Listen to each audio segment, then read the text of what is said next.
Hi all, I have another interesting game to show you, again from a Hemel Hempstead player, and it's again in the Hertfordshire League. This was in 2013, the cup final between Hemel Hempstead and Watford. Watford have the mighty Venkat, well people call him Venkat for short. He's a FIDE master who's been well over 210 ECF grading past several years, one of the most feared players in the Hertfordshire Chess League. Now, this kicked off with e4. Let's take it actually from John Sharp's perspective. So he played the French defense. We have d4, d5, and now the Tarrasch variation named after Siegbert Tarrasch. It avoids that nasty pin. Well, you can consider it a nasty pin. We have c5, knight gf3, knight c6. Now white takes on d5, e takes bishop b5, bishop d6. Now white aims to give black an isolated queen's pawn. D takes c5. This is a very popular variation. White castles, knight ge7, knight b3. White seems to have a comfortable position.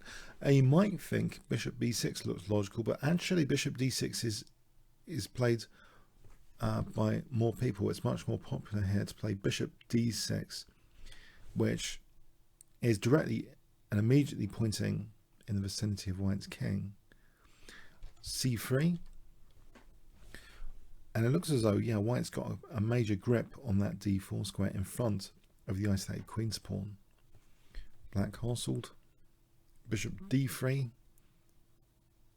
and now if black wants to pin the knight, it would run into something horrible here if black played an immediate pin. Can you see what white has if I give you 5 seconds in this position?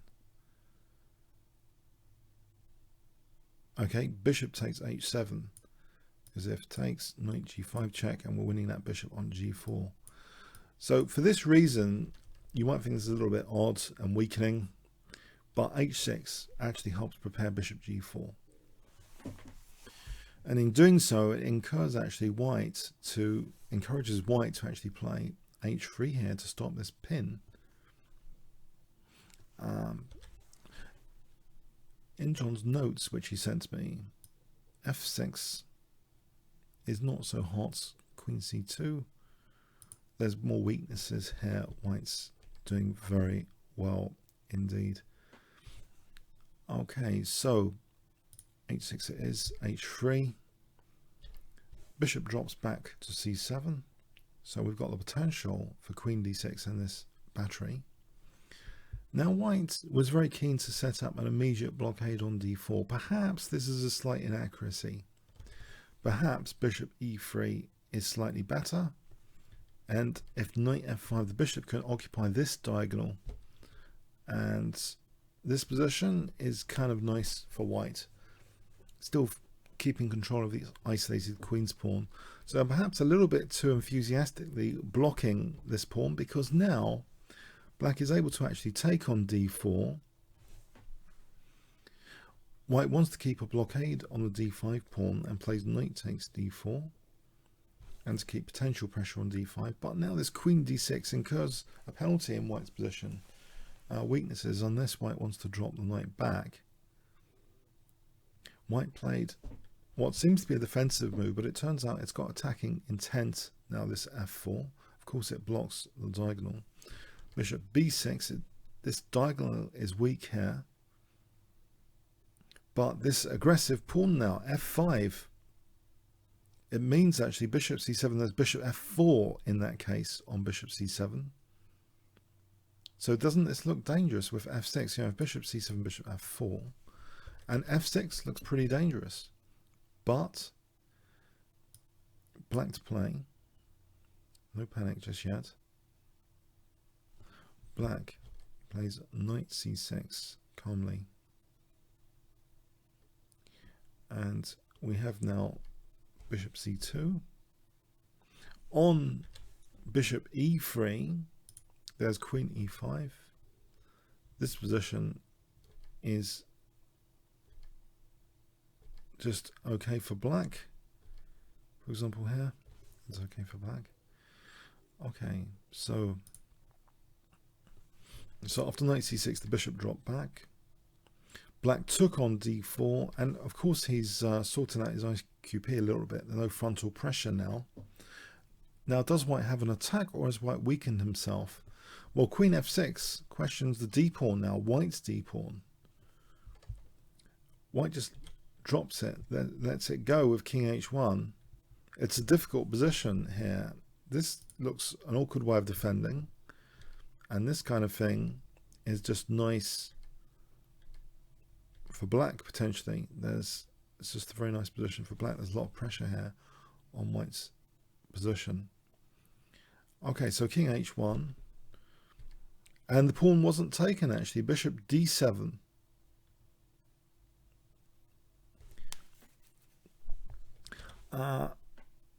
Now, yeah, if bishop takes d4, it is possible to do this actually, because bishop d7, this position is favoring black, because this queen is uncomfortably sitting, for example, like this is a disaster for white.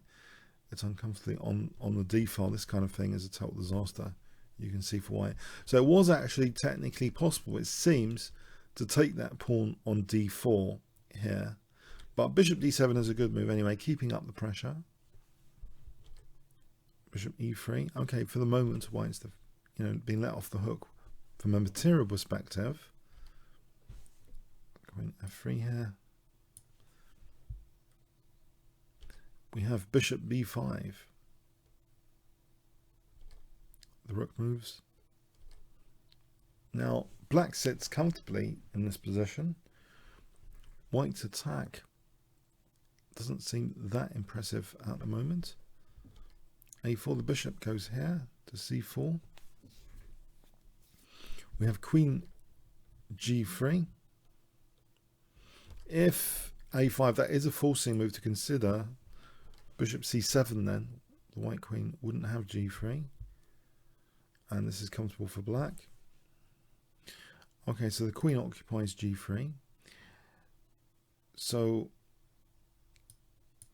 here we have rook e7. So if a5, we've got bishop c7 now, the bishop isn't trapped. Rook ac1.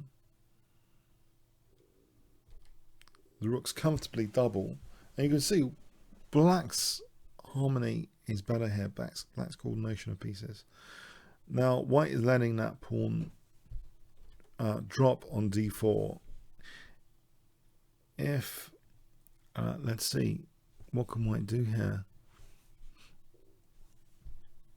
Instead of bishop f4, it's a difficult position, because we've got things like bishop e2, rook e2, and bishop c7, a very important diagonal. So white wants to keep control of this diagonal in particular, because h2's there. You can't let this bishop come to c7. That's the key thing. So dropping the pawn, though.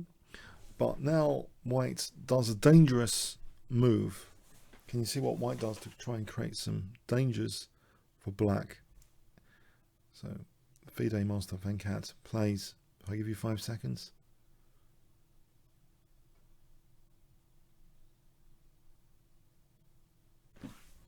Okay, and exchange that, rook takes d4. So this is quite dangerous now after bishop takes h6. But black is believing his defenses are okay. Queen takes b2. Also, it has to be noted f6 is possible as well, defending g7 like that. Rook b1. The queen offers a trade of queens. Black is the exchange up. Bishop f4. Queen d4. And now there's a very aggressive idea from white. f6, it opens up this bishop on h7. Black takes, and it seems okay, no problem apart from this, right? But hasn't black got something which saves the loss of the exchange? Yeah, black plays queen e5, hitting the queen. But now that this bishop's opened up, there's queen h4, and this is dangerous all of a sudden, isn't it? So here, decision time. Are we really allowing a vicious attack here? If g6 isn't there, things like bishop f6, we don't want this to happen. So black sacrifices back the exchange. 2 pawns up. So it's not the end of the world. Black's still in the driving seat. Queen f2, and now this is in time trouble situation. A tricky move, d4, was played. Now John indicates this probably wasn't the best move, but sets up a fiendish trap in time trouble. That's his words, fiendish trap. So what is this trap about? Well, white took on f5. And we have this pin now. And it's difficult for white to avoid incurring a big penalty now in this position. Can you see why g4 doesn't work? In the game, rook e1 was played. But why doesn't g4 work? If I give you 5 seconds here, what would you play in this position?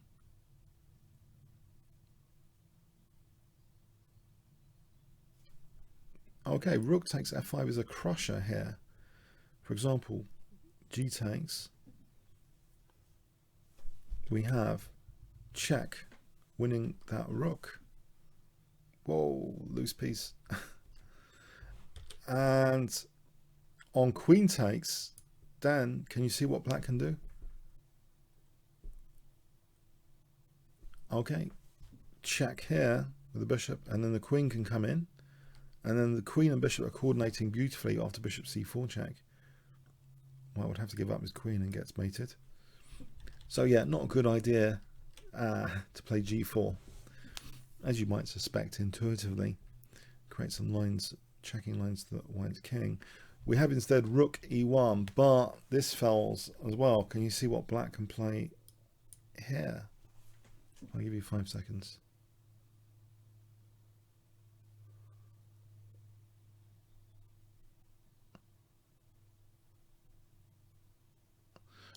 Well, you might think queen takes f5, but it might be some tricks left for white after the check.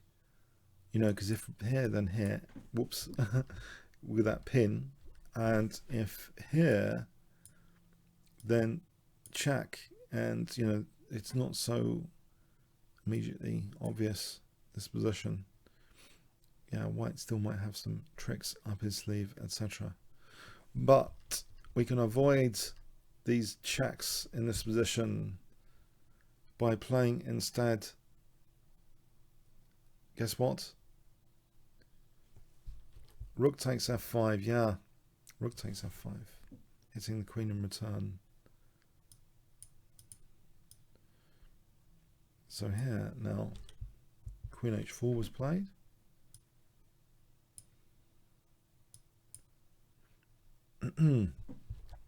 Queen takes e1 check, a crushing blow finish. Queen takes e1 check for rook f1 check. End of the game. Again, all the checks stopped by black's accurate play. No need to give black any checks. Of course,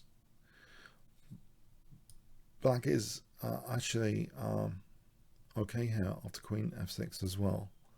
This is possible, but why not just simplify down? Queen takes e1, crushing finish. So this was one of John Sharp's better games. In fact, one of his best games, apparently, in 2013, and it got him back into the 190s at that time. So there are some great games being played in the Hertfordshire Chess League. And I hope you enjoyed this one as well from John Sharp. A sharp game from John Sharp. Okay, comments or questions on YouTube? Thanks very much.